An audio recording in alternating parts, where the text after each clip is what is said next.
하나님 말씀 고린도후서 1장 3절부터 11절에 있는 말씀을 통해서 한 발짝만 더라고 하는 제목으로 함께 은혜 받기를 원합니다. 기도하겠습니다. 살아계신 아버지 하나님, 오늘 이 귀한 시간에 사랑하는 주의 백성들이 하나님을 아버지라고 부르며 살아계신 하나님, 왕이신 하나님 앞에 예배하기 위해서 이렇게 모였습니다. 주님, 우리 예배를 받아주시옵소서.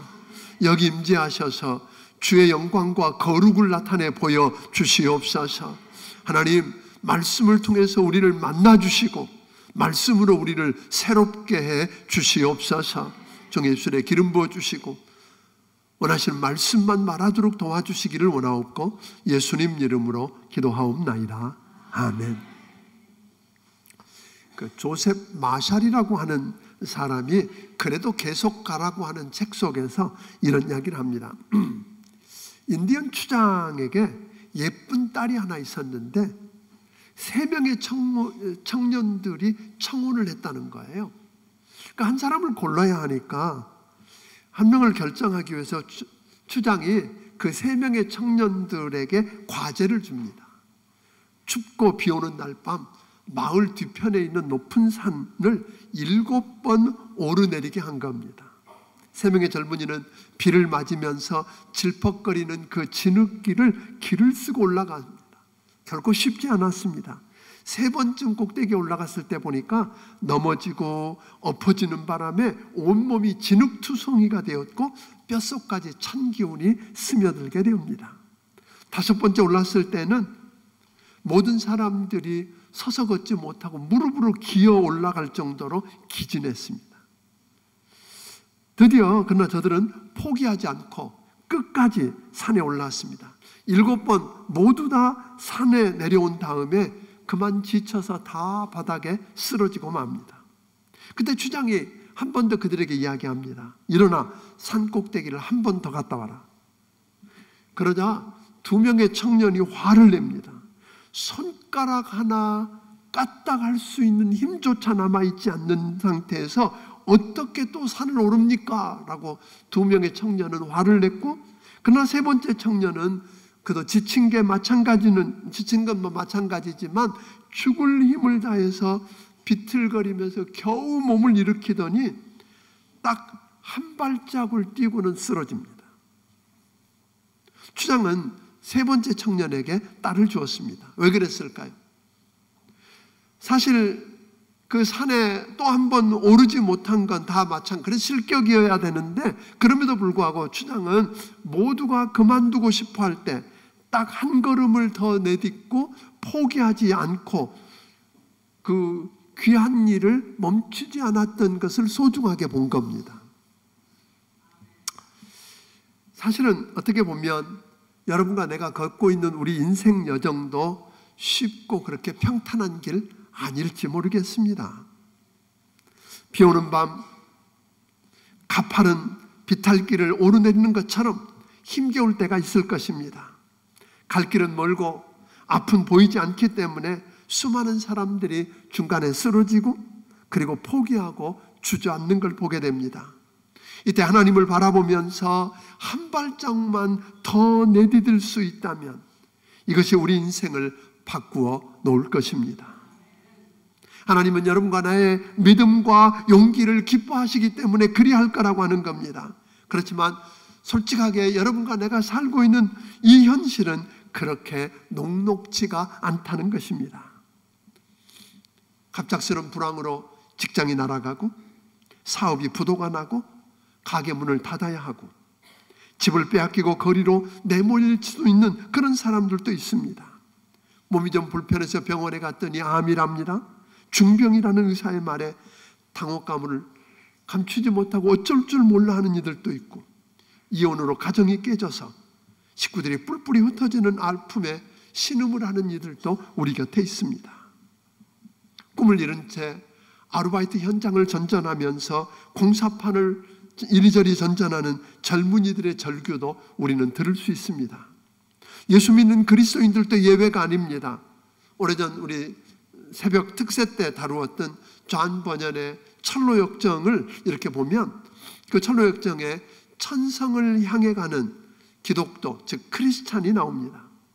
가족들의 반대에도 불구하고 또 주변에 많은 비웃음을 무릅쓰고 시작한 그 순례 여행이 만만치가 않습니다. 절망이라는 거인을 만나기도 하고 의심의 성이 나타나기도 하고 신분과 명예와 지위와 감토와 정력과 각종 쾌락과 유희 등을 파는 허영시장이 나타나기도 합니다. 우리 시장 여정, 우리의 여러분과 내가 가고 있는 이 신앙의 여정에도 절망이 나타나는가 하면 의심에 빠지기도 하고 허영의 유혹에 넘어가기도 합니다. 이것은 어느 특별한 사람이 아니라 우리 모두가 경험할 수 있는 일일 것입니다.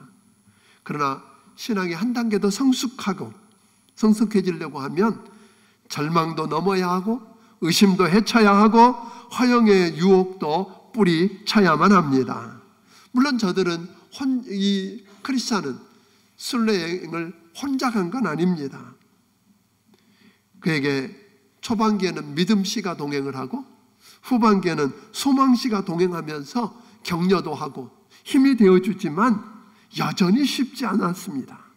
그래도 우리 신앙의 여정은 반드시 넘어야 할 산들이라고 하는 거 기억하기를 바랍니다. 신앙생활을 잘 하다가도 자기 때문이든 주변 사람들로 인해서든 고난을 당할 때 또 그 고난을 당하는 건 이해하는데 왜 고난을 당해야 하는지 이유를 알지도 못한 채 그것도 극한 고통을 당하게 되면 우리는 흔하게 이렇게 절규하게 됩니다. 하나님, 나한테 왜 이러세요? 왜 나를 버려두세요? 하면서 회의와 갈등에 빠지는 사람들도 많이 보게 됩니다. 신앙생활하면서 의심과 절망의 시련의 늪에 빠지고 나면 무릎을 꿇고 엎드려도 기도가 나오지 않습니다. 하나님이 멀리 계신 것처럼 느껴집니다. 하나님을 부정하는 건 아닌데 하나님의 실존을 생생하게 경험하지 못합니다. 교회에서 직분도 받았고 그리고 봉사도 한다고 하는데 웬일인지 활력이 없다고 하는 겁니다. 영혼의 어두운 밤을 지나고 있는 것입니다. 그러다가 많은 사람들이 그 순례길에서 길을 잃고 헤매게 되더라는 겁니다. 그런데 감사한 것은 우리가 지난 그 성경 대탐험 누가복음 15장에 보니까 길을 잃은 양 이야기만 하는 게 아니라 길을 잃어버린 양을 찾을 때까지 찾고 또 찾는 목자 대신 하나님 이야기도 하고 있다고 하는 것입니다. 사랑하는 여러분, 하나님께서 여러분과 나를 향해서 침묵하신다고 너무 힘들어서 못 견딘다고 어려워하는 분은 안 계시는가요? 예수님은 공생애를 시작하시기 전에 40일 동안 광야에서 금식하며 보내십니다. 배도 고팠을 것이고 외로웠을 것이고 무서웠을 것이고 마귀의 무서운 시험도 있었습니다. 그런데 그 광야의 시련길을 거친 후에 우리 주님의 공생애가 시작되었다는 겁니다. 출애굽했던 애굽에서 종로를 타다가 출애굽했던 이스라엘 백성들은 광야를 거치지 않고는 하나님이 약속한 약속의 땅 가나안 땅에 들어갈 수가 없었다고 하는 것입니다. 하나님께서는 광야를 통해서 오늘 여러분과 나를 광야로 밀어넣으셔서 약속의 땅에서 살기에 합당한 백성들로 만들어간다고 하는 이 사실을 여러분 잊지 않게 되기를 주의 이름으로 축원합니다. 순례자인 사랑하는 성도 여러분, 고통스러운 광야길에서 중간에 헤맬 수도 있고 길을 잃어버릴 수도 있지만 여러분 최종 목적지가 있다는 사실을 잊지 않게 되기를 주의 이름으로 축원합니다. 여기가 우리가 가야 할 최종 목적지가 아닙니다. 목적지를 잃어버리면 길에서 유혹하는 수많은 것들의 마음을 빼앗기게 될 것입니다. 최종 목적지인 가나안, 하나님과 함께 왕노릇하며 영생복락을 누릴 천국이 없다면, 마지막 하나님의 심판이 없다면 우리는 순례 여정에서 왜 선하게 살아야 할까요? 왜 억울해도 싸우지 말아야 할까요? 왜 거짓말을 하지 말아야 할까요? 천국이 없다면 이 땅이 천국이 되어야 할 것입니다. 이 땅에서 얻을 수 있는 즐거움을 마음껏 누려야 할 것입니다. 미래가 없으니까 눈치껏 적당히 살아야 할 것입니다. 힘들면 포기해버리고 되는 대로 살면 그만일 것입니다. 사랑하는 성도 여러분, 우리 신앙의 여정에서 보면 기쁠 때도 있고 슬플 때도 있는 것입니다. 은혜가 넘칠 때가 있는가 하면 은혜가 고갈되어서 힘들 때도 있습니다. 고난의 때가 있는가 하면 하나님의 위로의 때도 있을 것입니다. 기억할 것은 하나님은 그 어느 때든지 우리를 최종 목적지인 영원한 천국으로 인도하기 위해서 합당한 사람으로 빚어가시고 다듬어 간다는 사실을 잊지 않게 되기를 주의 이름으로 축원합니다. 최종 목적지만 잃지 않으면 이 모든 과정을 통해서 우리의 신앙은 성장할 것이고 영적으로 오늘 다듬어지는 하나님 앞에 멋진 사람으로 세워질 거라는 것 잊지 않게 되기를 바랍니다. 그렇다면 희망을 잃고 고통 속에서 절망할 수밖에 없는 이 세상 속에서, 이 광야에서 어떻게 우리가 무너져 버리지 않고 절망을 희망으로 바꿀 수 있을까요? 어떻게 이 극심한 고난 가운데 살면서 어려움을 경험하면서도, 오늘 절망을 경험하면서도 무너져 버리지 않고 포기해 버리지 아니하고 그 절망을 희망으로 바꾸고 새롭게 그 절망의 자리를 희망의 시작으로 만들 수 있겠냐는 말입니다. 오늘 본문에 나오는 바울을 통해서 그 비밀을 함께 나누게 되기를 주의 이름으로 축원합니다. 그 유명한 하나님의 종 사도 바울은 한때 깊은 절망에 빠졌습니다. 8절을 한번 읽어보겠습니다. 8절은 이렇게 우리에게 설명합니다. 시작. 형제들아, 우리가 아시아에서 당한 환난을 너희가 모르기를 원하지 아니하노니 힘에 겹도록 심한 고난을 당하여 살 소망까지 끊어지고. 바울은 말합니다. 힘에 겹도록 심한 고난을 당했다. 도저히 감당할 수 없을 정도의 고난을 받았다는 겁니다. 고난이 얼마나 극심했는지 그는 말합니다. 살 소망이 끊어졌답니다. 살 소망이 끊어졌다는 말은 죽을 것 같다는 정도가 아닙니다. 이제 이러다 죽는구나 하고 생각할 정도의 고난을 겪었답니다. 9절 상반절은 이렇게 설명합니다. 우리는 우리 자신이 사형 선고를 받은 줄 알았으니, 사형 선고를 받고 죽음을 기다리고 있던 그 사형수 같은 심정으로 그 절망 가운데 있었다고 그는 말합니다. 이 절망적인 상황 속에서 사도 바울은 절망에 빠져 다 포기하고 끝내버리지 않았다고 하는 것입니다. 오히려 3절, 4절, 5절, 6절 계속 보면 그는 뭘 이야기하고 있습니까? 하나님의 자비와 하나님의 긍휼을 이야기합니다. 하나님의 위로를 이야기합니다. 감사를 이야기합니다. 오히려 그는 그 절망 가운데서 포기해버리고 무너지는 게 아니라 절망을 희망의 시작으로 삼으면서 감사하고 있다는 겁니다. 위로를 받았답니다. 하나님의 자비와 긍휼을 이야기하고 있습니다. 어떻게 다 끝난 것 같은 절망의 자리에서 포기하고 무너지지 않고 한 발짝 더 나아가는 축복을 누릴 수 있었을까요? 첫째로 사도 바울은 절망의 현실을 인정했다고 하는 겁니다. 우리는 고난을 당하고 어려움을 만나면 사람들이 믿음이 없다고 그럴까 봐서, 또 무슨 나쁜 짓 하고 죄를 지었길래 그런 일을 당했느냐라고 그럴까 봐서, 오직 못났으면 그런 것 하나 감당 못하고 그러냐고 수군거릴까 봐서, 자기 체면이 말이 안 되고 무너질까 봐서 그냥 숨기려 합니다. 적당한 데까지 선을 그어놓고 요 정도까지만 드러내고 요 정도는 감추려고 합니다. 그런데 사도 바울은 자기가 당한 어려움을 낱낱이 다 솔직하게 드러냅니다. 8절을 다시 한번 읽어보겠습니다. 자, 시작. 형제들아 우리가 아시아에서 당한 환난을 너희가 모르기를 원하지 아니하노니 힘에 겹도록 심한 고난을 당하여 살 소망까지 끊어지고. 나는 아시아에서 당한 환난이 이런 거다, 그걸 구체적으로 여기서는 설명하고 있지는 않습니다. 그러나 우리는 미루어 짐작할 수 있는 것들은 많습니다. 그러니까 내가 아시아에서 당한 환난이 이런 거였다. 그 환난이 얼마나 컸는지 힘에 지날 만큼, 내 힘으로 감당하지 못할 만큼 심한 고생을 했다. 살 소망이 끊어졌다. 죽을 것 같은 게 아니라 이미 죽을 수밖에 없는 상황에까지 이르렀다. 사형 선고를 받고 죽음을 기다리는 사형수 같은 심정으로 이제 다 끝났다고 할 그런 상황이었다. 그렇게 그는 자기 안에 있는, 자기가 당하고 있는 걸 이야기합니다. 우리가 많은 경우 여러분들이 회복이 되고 싶으면 아플 때 아프다고 이야기하는 겁니다. 힘들 때 힘들다고 이야기하기 바랍니다. 아멘? 고통스러울 때 고통스럽다고 이야기해야 됩니다. 아픈데 안 아프다고 그럽니다. 괜찮답니다. 그런데 말하는 투는 뭡니까?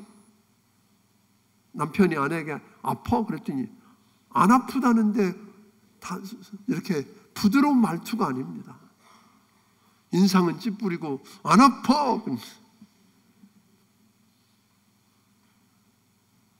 속에 있는 거를 힘들다고, 힘들면 힘들다고, 아프면 아프다고, 고통스러우면 고통스럽다고 고백해야 치료가 쉽습니다.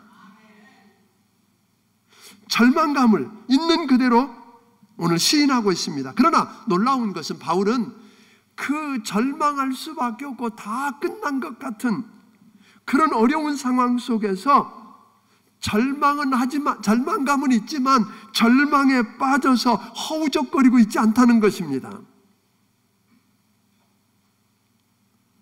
사도 바울은 이렇게 큰 고난을 만났으니까 죽겠다고, 그래서 그 고난을 다 까발려 놓고 여러분이 알 수 있는 것처럼 이 상황에서 내가 뭘 어떻게 할 수 있겠느냐고. 그러니까 오늘 그런 이야기들을 해도, 절망해 해도 사람들로부터 뭐라고요? 이해하라고. 그런 이야기 아니에요. 그러기 위해서 지금 자기가 당한 고난과 절망을 이야기하는 건 아닙니다. 사도 바울은 둘째로 그 절망을 해서 무너지지 않았던 이유는 그 절망을 통해서 배웠습니다. 배우는데 실패하지 않았어요.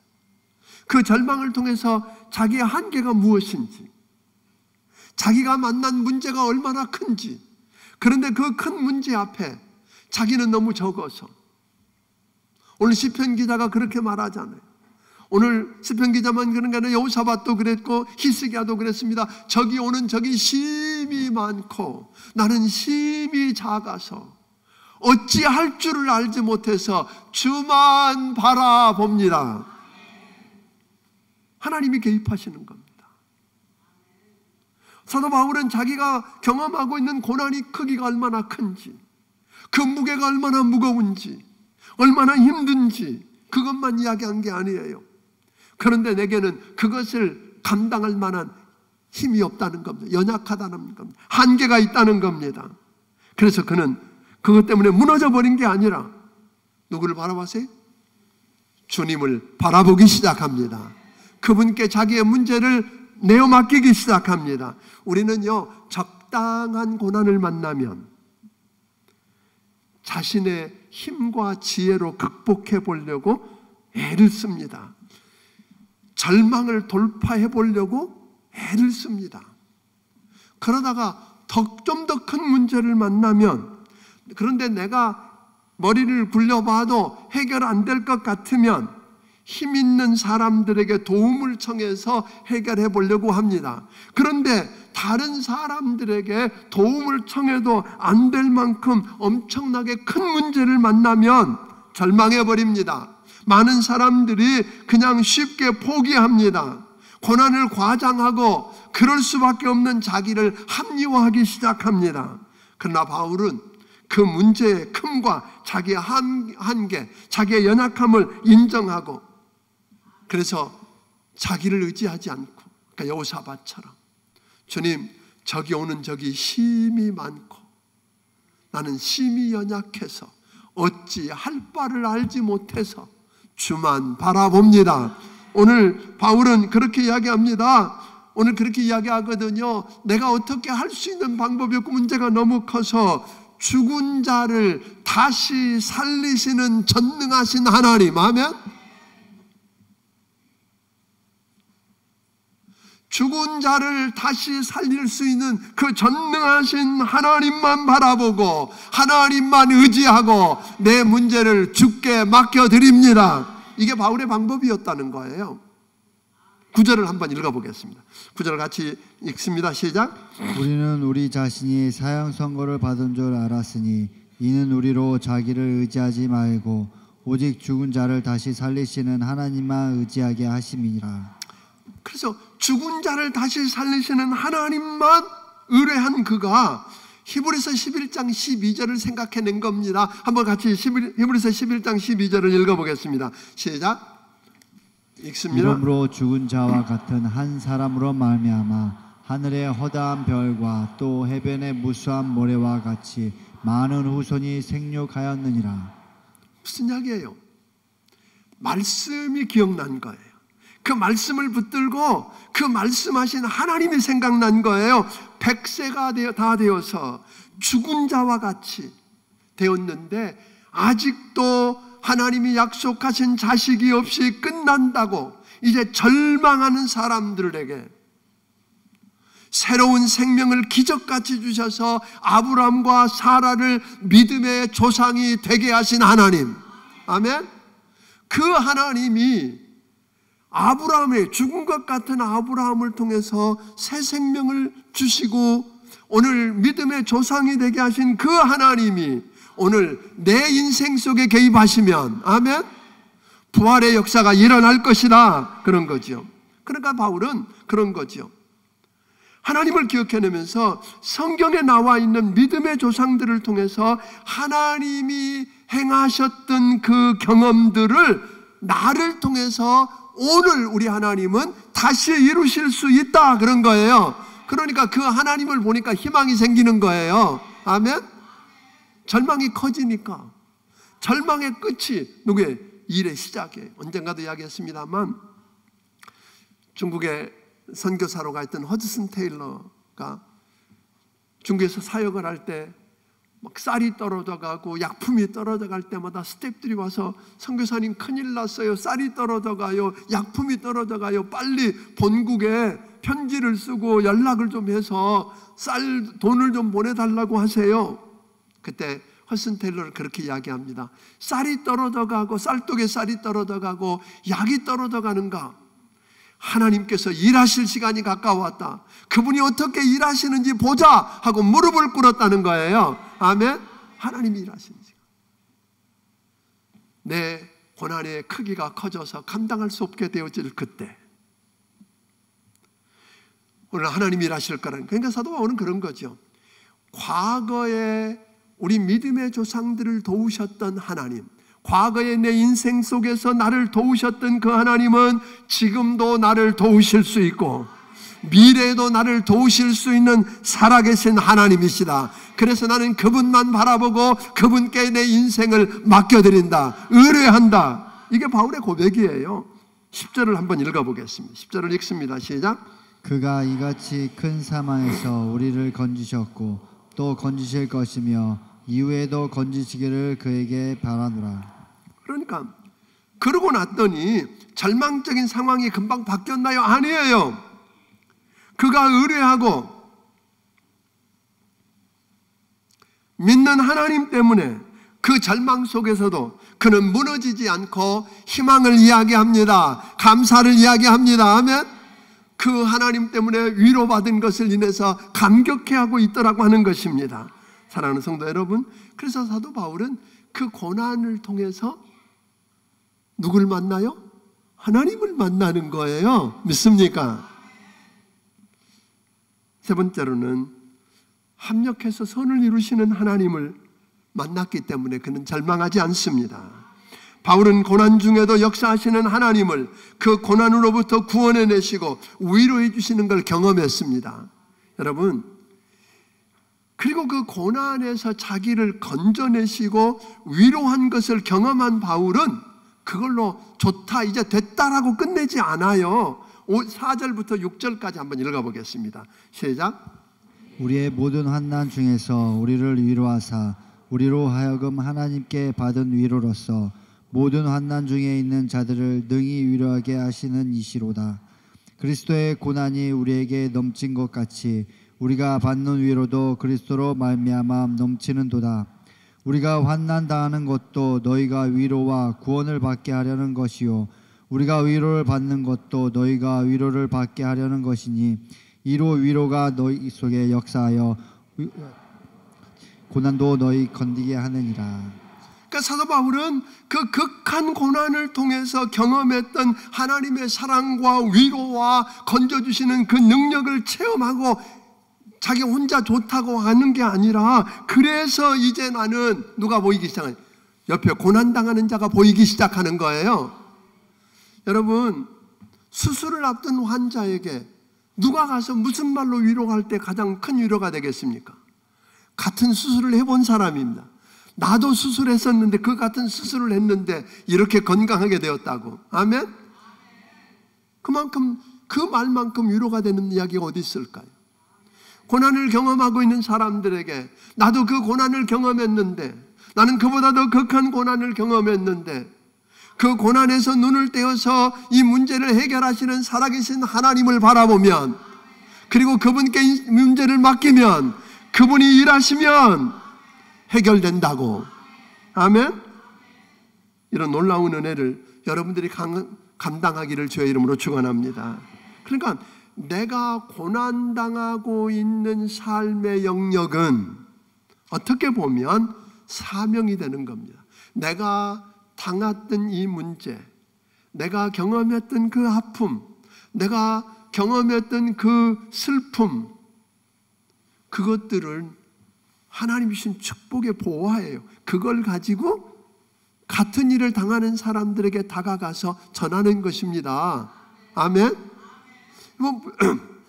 VIP 축제를 앞에 놓고도 그런 일들이 이루어져야 된다는 거예요. 여러분들이 예수 믿고 경험했던 죄 용서의 감격, 사죄의 감격을, 기도해서 응답받았던 경험을, 문제를 붙들고 씨름하고 무너져가는 그들에게 전해서 그들이 여러분처럼 그 은혜를 같이 경험하게 하는 여러분들이 되기를 주의 이름으로 축원합니다.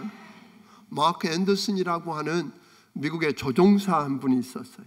그 조종사 부인이 수잔이라는 여자인데, 어느 날 눈이 좀 아파서 병원에 갔는데 병원에 수술하고 났더니 실명이 되어버렸어요. 갑작스럽게 앞을 못 보게 된 이 수잔이 얼마나 당황했을까요? 그 익숙한 집에서도 이리 부딪히고 저리 부딪히고 할 수 있는 일들이 없는 겁니다. 절망하고 있던 그에게 재활훈련을 했고, 재활훈련을 마치고 돌아온 그 수잔이 남편에게 사정을 합니다. 나 옛날에 다니던 직장에 돌아가서 일하고 싶다고. 앞은 안 보이지만 그 일은 여전히 잘할 수 있다고. 그래서 일하도록 하고, 남편이 그날부터 아침에 자기 아내를, 앞을 못 보는 아내를 태워다가 출근시키고 저녁에 집으로 퇴근시키고, 이러기를 4주간 합니다. 그런데 4주가 지난 다음에 남편이 갑자기 태도를 바꿨어요. 나 내일부터는 당신을 태워다가 출근시키고 퇴근시킬 수 없어. 이제 당신 혼자 가야 돼. 워낙 단호하게 이야기를 하니까 더 이상 말도 못하고 이 수잔이 막 끙끙 앓고 답답해합니다. 왜? 앞도 못 보는데 나더러 혼자 가라고? 분하기도 하고 섭섭하기도 하고. 그래도 워낙 단호하게 말한 남편 때문에 혼자 가기로 하고, 이리 넘어지고 저리 부딪히면서 버스를 타고 오늘 그 회사까지 출근하고 다시 돌아오는 일들을 6주 동안 합니다.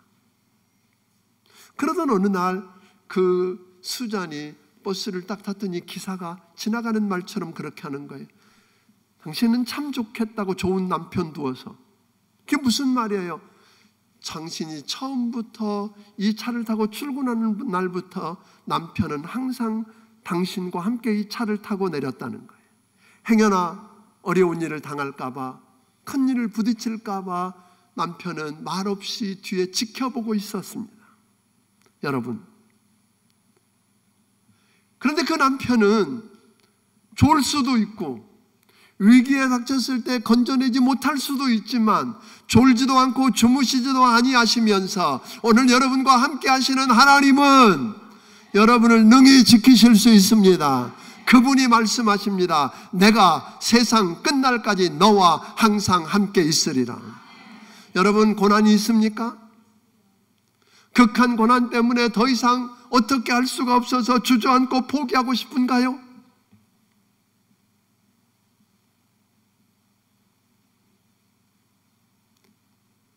혼자 문제를 여러분이 해결할 수 없다고 하는 것, 그 고난이 있다는 걸 인정하고 오늘 내가 해결할 수 없기 때문에 그 문제를 죽은 자를 다시 살리시는 하나님께 맡기십시오. 그리고 그 하나님이 합력해서 선을 이루신다는 걸 믿으십시오. 그리고 그 하나님이 나를 홀로 가게 하지 않으신다는 걸 믿으십시오. 그분은 여러분과 함께 할 것입니다. 여러분의 부르짖는 소리뿐 아니라 신음소리까지 다 듣고 계시면서 응답하시는 분이 우리 하나님이십니다. 그 하나님을 바라보고 오늘 여러분들이 힘들고 어려운 그 고난의 현장에서 주저앉는 대신에 한 발자국 더 옮길 수 있는 귀한 은혜의 사람들이 되기를 주의 이름으로 축원합니다. 기도하겠습니다. 오늘 시간에 우리 합심해서 함께 기도하고 싶습니다. 사랑하는 성도 여러분, 짐이 너무 무거운가요? 알 수 없는 고난으로 너무 고통스럽고 바울처럼 살 소망이 끊어졌는가요? 그래서 희망이 없다고 다 끝내버리려고 하고 있지는 않은가요?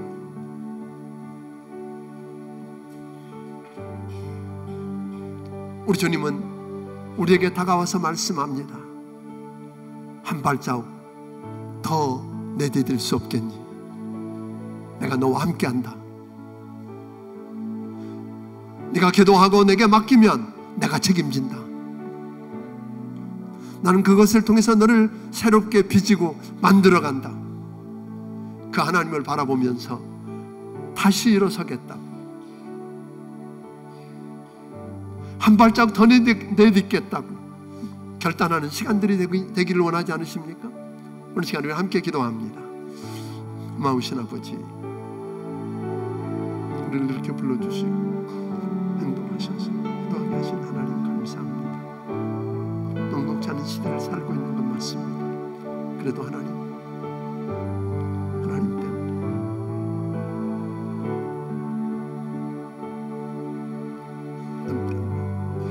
포기하지 않게 하여 주시옵소서. 축복해 주옵소서.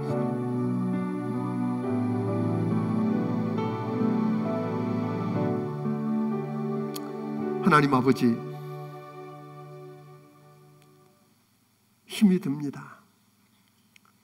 하나님 어디 계시냐고, 하나님 나한테 왜 그러시느냐고 따져보고 싶고, 앞뒤 사방 좌우를 바라보아도 다른 방법이 없어서 바울처럼 사형 선고를 받은 것 같은 그 절망감 속에서 무너지고 싶은데, 포기할 수밖에 없을 것 같은데 우리 주님이 나와 함께 하신다니 감사합니다. 사도 바울처럼 아버지 하나님, 내 문제를 인정하게 하옵소서. 내가 짊어지고 있는 고난이 얼마나 큰지, 내가 얼마나 연약한지를 인정하게 하옵소서.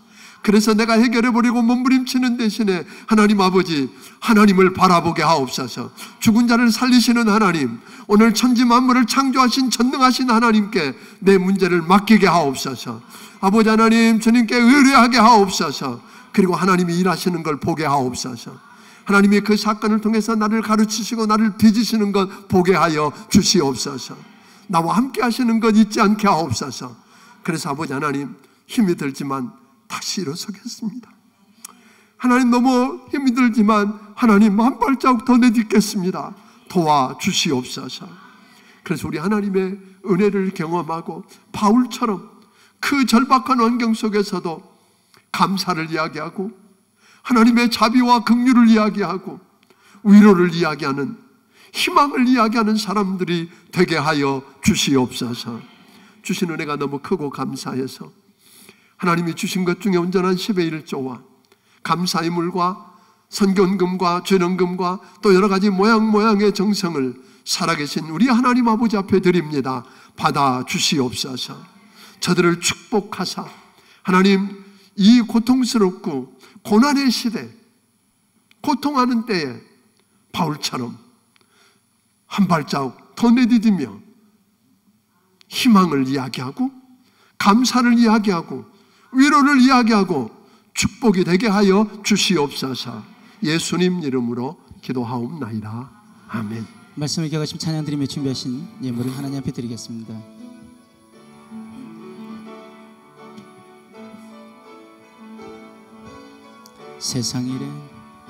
세상 일에 실패했어도 너는 절망하지 말라. 내가 너를 도우리라. 다시 일어서게 하리라. 병으로 고통당해도 너는 두려워 말라. 내가 너를 도우리라. 다시 일어서게 하리라. 나를 버린 자들도 내가 사랑하거늘 하물며 너희를 그냥 둘까 보냐. 나는 너와 함께하는 너의 하나님 됨이니 의로운 오른손으로 붙들리라. 내가 너를 굳세게 하리라. 너를 크게 사용하리라. 너로 하여금 나를 증거하도록 내가 너를 굳세게 하리라. 내가 너를 굳세게 하리라. 너를 크게 사용하리라. 너로 하여금 나를 증거하도록 내가 너를 도우리라.